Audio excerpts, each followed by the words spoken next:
আসসালামু আলাইকুম প্রিয় দর্শক, মজার রেসিপিতে সবাইকে স্বাগত। আজকে মজার রেসিপিতে দেখতেই পাচ্ছেন অনেক মজা করে রান্না করব মাগুর মাছ ভুনা। এতটাই মজার, মাংসের থেকেও বেশি মজার এই মাগুর মাছ ভুনা রেসিপি। টেবিলে যদি এক পাশে এই মাছ থাকে আর আরেক পাশে মাংস, তাহলে মাংস না খেয়ে এই মাছটাই খেতে মন চাইবে আপনাদের। একবার রান্না করলেই বুঝতে পারবেন কতটা মজার, কতটা সুস্বাদু এই মাগুর মাছ ভুনা রেসিপি। সেরিতে চালে ট্রাই করতে পারেন, অনেক মজার। রান্না করলেই বুঝতে পারবেন। সেম রেসিপি ফলো করে ঘরে থাকা মশলা দিয়েই রান্না করব আজকে এই মাগুর মাছ ভুনা রেসিপিটি। আর রেসিপি ভালো লাগলে ফলো সাবস্ক্রাইব করে নিয়মিত পাশে থাকবেন আশা করছি। এখন তাহলে মূল রান্নায় চলে যাব। তৈরি করব মজাদার মাগুর মাছ ভুনা রেসিপিটি। মাগুর মাছ রান্না করার জন্য প্রথমে প্যানে পরিমাণ মতো তেল দিয়ে দিলাম। তেল পর্যাপ্ত গরম হয়ে গেলে দিয়ে দিচ্ছি 1 কাপ পেঁয়াজ কুচি। কারণ এই মাছটা মশলাদার রান্না হবে, তাই পেঁয়াজের পরিমাণটা একটু বেশি দিতে হবে।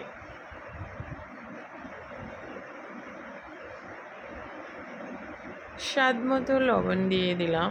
পেঁয়াজটা দ্রুত সফট হয়ে যাবে আর পেঁয়াজটাকে লাইট গোল্ডেন করে নেব। এখন একটা মশলা তৈরি করছি। 1 চা চামচ দিলাম হলুদের গুঁড়া, মরিচের গুঁড়া 1 চা চামচ একদম উঁচু করে দিলাম, আর 1/2 চা চামচ দিলাম, চা চামচের থেকে একটু কম ধনিয়ার গুঁড়া 1/2 চা চামচ, জিরার গুঁড়া ও 1/2 চা চামচ, আর গোলমরিচ গুঁড়া দিলাম এখানে 1/2 চা চামচ দিয়ে এখন পানি দিয়ে মশলাটা তৈরি করে এক সাইডে রাখছি।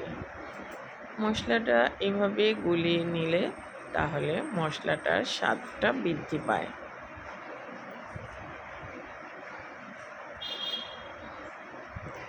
এ পর্যায়ে লাইট গোল্ডেন হয়ে গেছে, দেখতে পাচ্ছেন কিছুটা গোল্ডেন হয়েছে পেঁয়াজ, কিছুটা সাদা রয়েছে।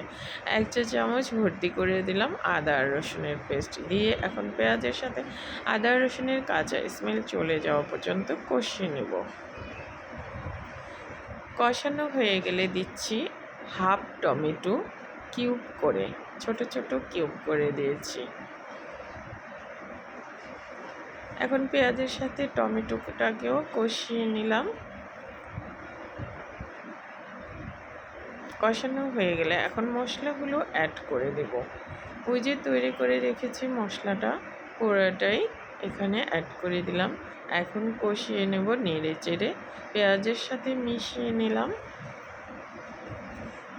এবারে ওই বাটিটা ধুয়ে পানি দিয়ে দিলাম 1 কাপের মতো। মশলাটাকে কষিয়ে নেওয়ার জন্য চুলার আঁচ লো ফ্লেমে রেখে এটা 4-5 মিনিট কষিয়ে নেব, যতক্ষণ পর্যন্ত তেল ভেসে না উঠছে। এই যে দেখেন মশলা থেকে তেল ছেড়ে দিয়েছে, তেলটা ভেসে উঠেছে আর মশলার কালারও চেঞ্জ হয়ে গেছে। সময় নিয়ে ভালো মতো কষিয়ে নিয়েছি। আর এই যে মাগুর মাছ নিয়েছি এখানে 3টার মতো আমি ধুয়ে। মাগুর মাছের কিন্তু ওই যে সাইডের ওটা কিন্তু ফেলতে হবে না, এটা কিন্তু তৈলাক্ত থাকে, আর যারা পছন্দ করেন না তারা ফেলে দিবেন। আমি অনেক সুন্দর করে ধুয়ে নিয়েছি পরিষ্কার করে, আর এখন এই যে কষানোর জন্য দিয়ে দিলাম।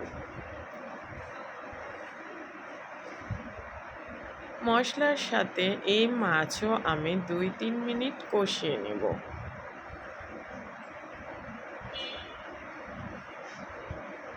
কষানোর মধ্যেই কিন্তু স্বাদ লুকিয়ে থাকে। দেখেন কষাতে কষাতে দেখেন কালার চেঞ্জ হয়ে গেছে। এই যে কষিয়ে নিয়েছি, এখন কিন্তু এভাবেও খেতে অনেক মজার হবে। এবারে গ্রেভির জন্য পানি দিয়ে দিলাম। 1 কাপের একটু বেশি পানি দিলাম, কারণ আমার চুলার আঁচ বেশি, তাই আমার পানিটা একটু বেশি দিতে হবে। আর যাদের চুলার আঁচ কম এই পর্যন্ত পানি দেবেন। এই যে আমি আরও একটু পানি অ্যাড করেছি, এখন বলক আসার জন্য ঢেকে দিলাম। বলক চলে এসছে, এ পর্যায়ে আবার একটু নেড়ে চেড়ে দিলাম। এবারে ঢেকে 10 মিনিট রান্না করব। মাঝে আবার একটু তলানিতে নেড়ে দেব, যাতে করে লেগে না যায়। এখন 10 মিনিট রান্না করব। 5 মিনিট রান্নার পর 2টা কাঁচামরিচ দিলাম ফ্লেভারের জন্য। রান্নাটা কিন্তু অলমোস্ট হয়ে এসছে, আর 5 মিনিট রান্না করব। এ পর্যায়ে যারা ঝোল রেখে খেতে চাচ্ছেন তারা এই যে এই পর্যায়ে ধনিয়ার পাতা কুচি দিয়ে তারপর 5 মিনিট দমে রেখে নামিয়ে ফেলতে পারবেন। কারণ আমি ভুনা ভুনা করব, পাতলা ঝোল করব না। এই যে আমার রান্নাটা হয়ে গেছে, ঘন গ্রেভি আছে। যখন খাবো আবার একটু গরম করলে এই গ্রেভিটা দরকার হবে, তাই ধনিয়ার পাতা কুচি দিয়ে এখন নামিয়ে নেওয়ার পালা। দেখেন কতটা লোভনীয় হয়েছে, কতটা মজার, কতটা সুস্বাদু হবে। গরম গরম ভাতের সাথে পরিবেশন করবেন, পরিবারের সবাই খেয়ে অনেক প্রশংসা করবে, বলবে অনেক মজার হয়েছিল মাছ রান্নাটা। এখন এই যে নামিয়ে ফেলবো। 5 মিনিট দমে 2-3 মিনিট দমে রেখেছি ধনিয়ার পাতা কুচি দিয়ে। এখন দেখেন কি লোভনীয় লাগছে না?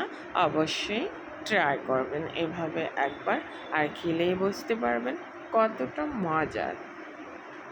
রান্না শেষে আবার আমি একটু দেখিয়ে দিচ্ছি, দেখেন গরম গরম ভাতের সাথে চাইলে সেহরিতে ট্রাই করতে পারেন এভাবে। আজকে তাহলে বিদায় নিচ্ছি, আল্লাহ হাফিজ।